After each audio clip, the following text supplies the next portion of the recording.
Welcome to the Dice Tower, a series of video reviews about board and card games. Here are your hosts, Tom Vasel and Sam Healey. Hey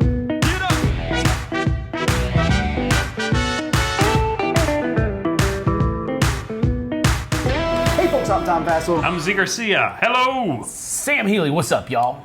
Today we're taking a look at the 5th expansion and 6th scenario for T.I.M.E Stories, Lumen Fidei. That's Latin. Lumen Fidei. Lumen Fidei. This is a game. This is a scenario, so this is a non-spoiler review. However, it is possible that you will learn some information about this that you didn't know. Right. I don't know how you would expect us to review it. We're not going to spoil anything, but we're going to talk about the scenario a little bit itself.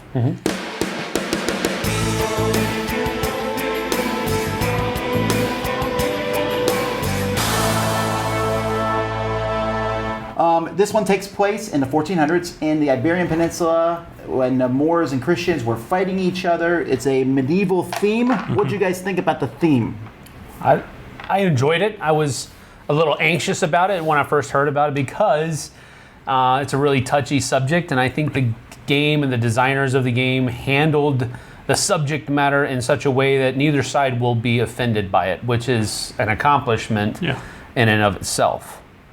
Yeah, it's handled with like you said, I think respect and reverence. I think it's not Or irreverence for both sides. It wasn't like they didn't make it political. I don't think Christians or Muslims are going to be offended by it. No. They also don't pull punches, though, right? I mean, they do show you some darker sides of both, but which is historically, they're going for that historical accuracy in some way, but it's also not handled in a way that is that shrugs off anything, and I think that's well done. Stepping back, though, and answering your original question as far as what did I think of the theme, this is definitely the theme of all the ones that have come out so far that I was least interested in. And I just don't like the time period. I don't like that setting. And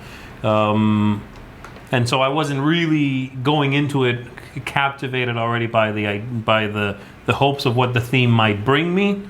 And I was going to ask you, did you did the same thing with Prophecy of Dragons? I did. But Prophecy of Dragons won you over. It did. This one did not, No. theming wise. No.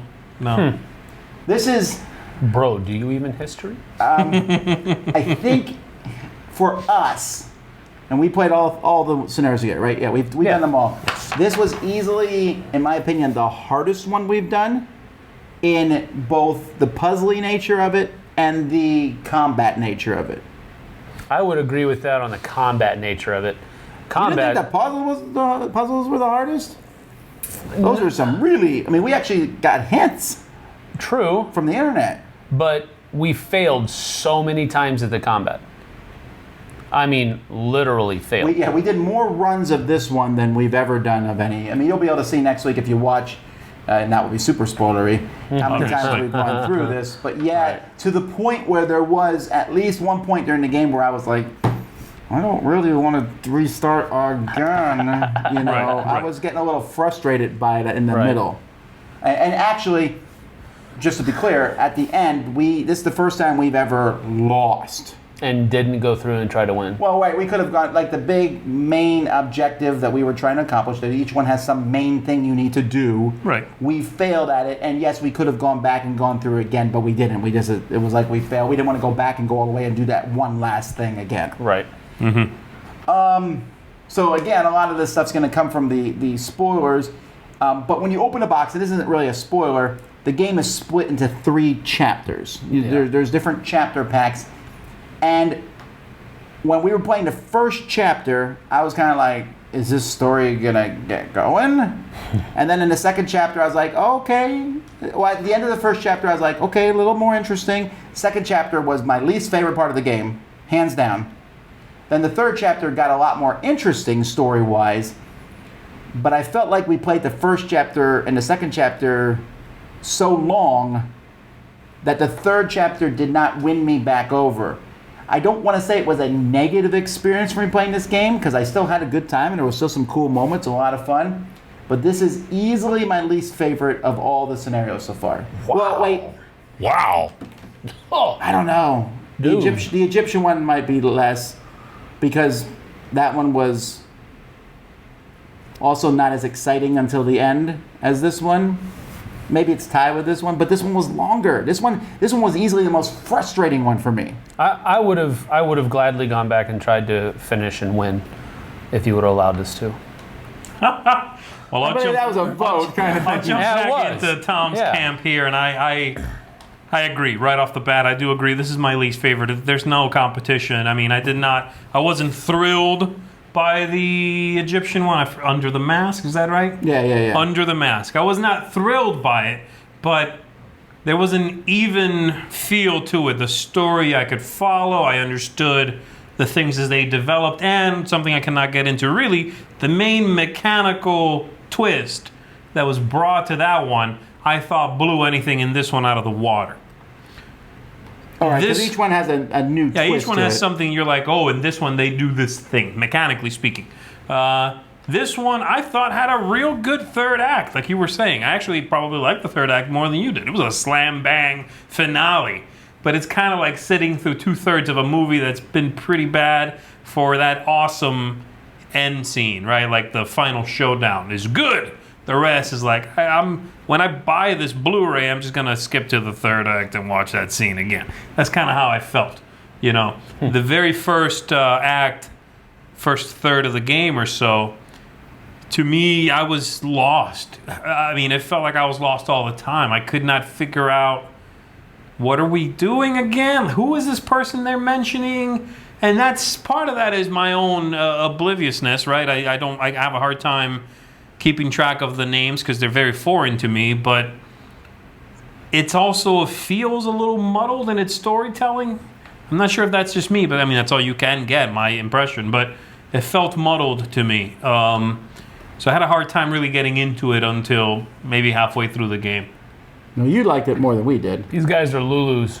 Lulus? Yeah, Lulus. You're Lulu. You're Lulu. Lulu. Oh, okay. I didn't have any problem at all. As a matter of fact, many times throughout the first act, I kept having to explain to you what was going on. You did. And I didn't have any trouble following the story at all. I thought it was pretty straightforward. So I thought there was great continuity in the story between all three of the acts, and I followed it pretty well. My thing about it is that I thought it was too heavy on the combat side. I think they seems like they were trying to overcompensate. Like maybe they were asking, they were answering some other criticisms from other expansions that people were saying we wish we had more combat. Oh, okay, well, here's combat for you.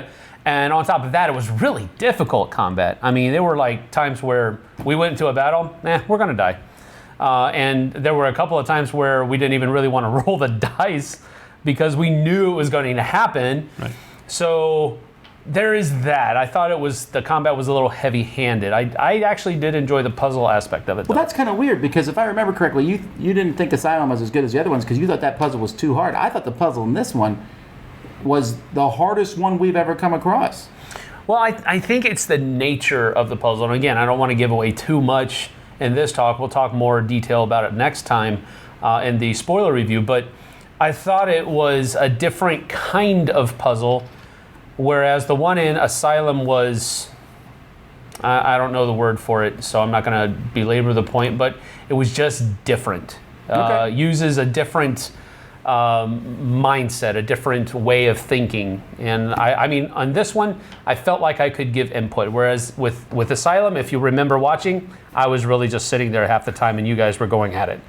Whereas in this one, I was actually able to give input and help along that's and true. that type of stuff. Okay, I get that. I like the puzzle in this one, but again, it's very similar to the first one where if you can't figure out the puzzle, you are going to sit there until you figure out the puzzle. Mm-hmm. And on a side note, and this needs to be really heavily emphasized, if you've not played this yet, before you play it, you must go online and look up, there's an errata. There's something missing from a card. Yeah. It won't ruin the game for this to happen. You just write down the errata. When it shows up, you're like, oh, that's what that means? Yeah. You need that, though, or the game will actually stop. Yeah, Possibly. For some people, right. And it would have happened to us if we had not had the errata.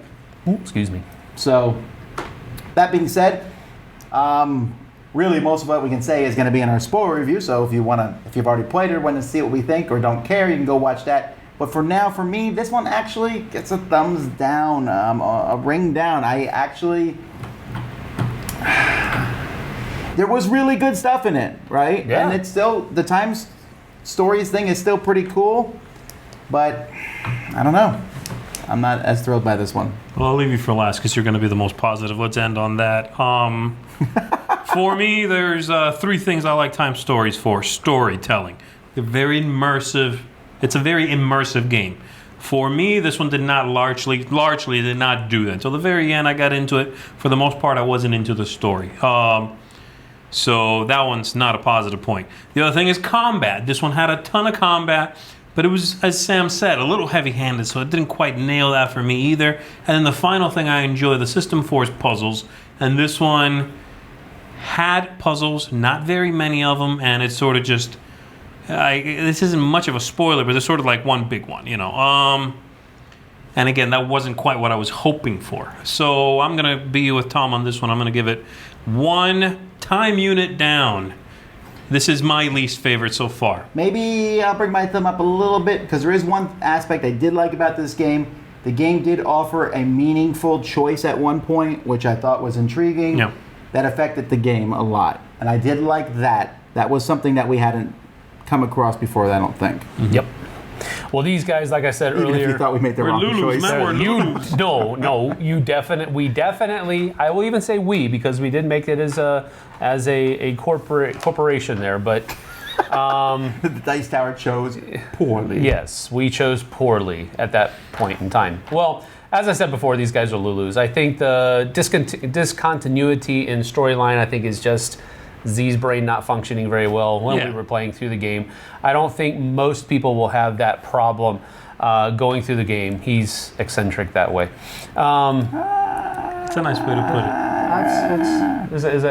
Was I nice enough? Was I respectful? Eccentric works. I Yeah, can use eccentric it. works. I was also lost a lot too, and I like that kind of history. Well, I do too. I thought the thematic, one of the things about that differentiates this from other puzzle games for me is the theme, is the story, is the continuity of the story. I really enjoyed how this one, I think, brought it to the limelight. And again, I think we'll talk about that later on in our spoiler review, but I really enjoyed it a lot. I'm going to give it 1.5 Crusaders up. And The one that's half up is like dying.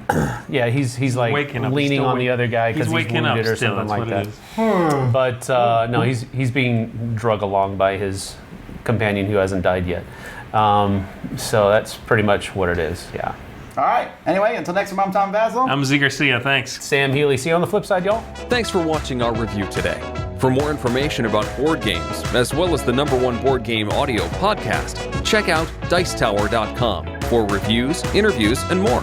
I'm Eric Summerer, and you've been watching The Dice Tower.